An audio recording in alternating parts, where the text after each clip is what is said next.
Hi, I'm Anna Hackman, the founder of Green Talk, a green living and gardening website. And on my website, I teach people how to be more sustainable.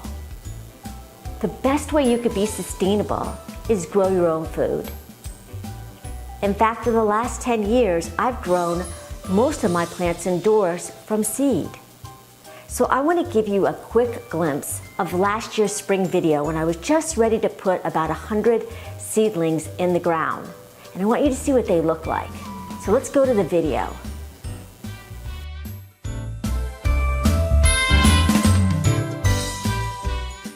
These are my warm weather seedlings. They have to wait till after frost, and frost date really is officially today for us. And I wanted to show you what I'm growing. These are leeks right here. They should have gone in the ground a while ago, but I wanted to get them nice and thick. There's perennials, there's flowers, there's vegetables. Actually, my tomato seedlings are upstairs. They're not ready to come down yet. It's great. The cool thing about growing from seed is that it's so much cheaper than buying plants at the garden store. What you're seeing is just a small smidgen of what I grow. I usually grow about 200 plants from seed indoors, and the first group goes out, that's the brassias and all the cold weather plants, and then the next group gets started.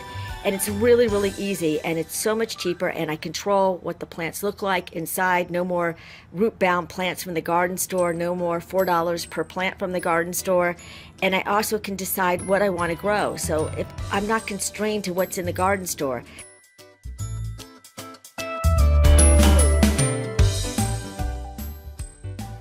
So wasn't that fun seeing all those seedlings?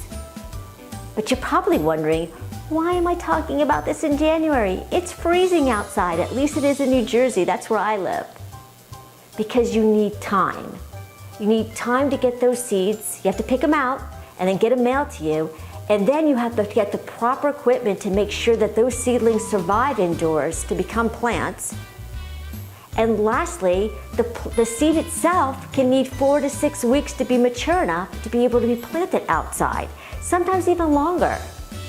So that's why I'm starting in January talking about growing indoors. And I want to get you motivated and excited about the possibility of growing your seeds indoors by offering you a free video of my top 3 pieces of equipment that I use in order to make sure that my seedlings are successful.